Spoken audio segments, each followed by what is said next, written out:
Colleagues, we have some time for questions. Yes, we now have time for the questions. Please, the journalists who are present.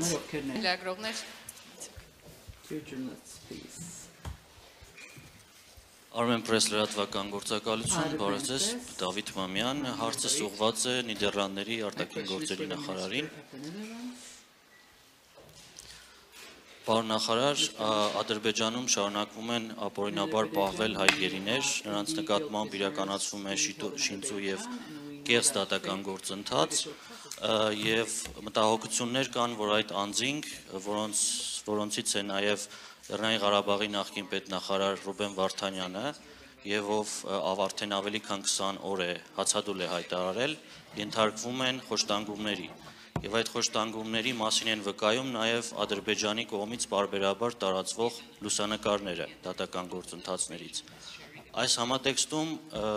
կցանկանայի հասկանալ, թե որն է Եվրոպական միության, ինչպես նաեւ հենց Նիդերլանդների դիրքորոշումը այս հարցի վերաբերյալ եւ ինչ քայլեր կարող են ձեռնարկվել հայ գերիների ազատ արձակման ուղղությամբ եւ այս հարցի լուծման ուղղությամբ։ Շնորհակալություն։ Thank you, Mayor, very much. Thank you for the questions.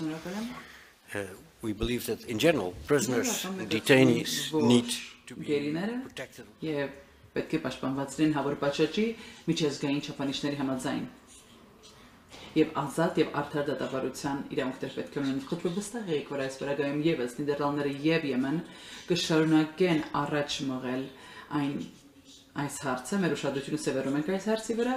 նաեւ Բրյուսելում կա այս հարցը բարձրացված եւ սա մի բան է, որ մենք իսկապես կշարունակենք սրա յետևում կանգնեցնել արդար դատավարություն եւ արդար իրավունքներ վերաբերում բոլորին։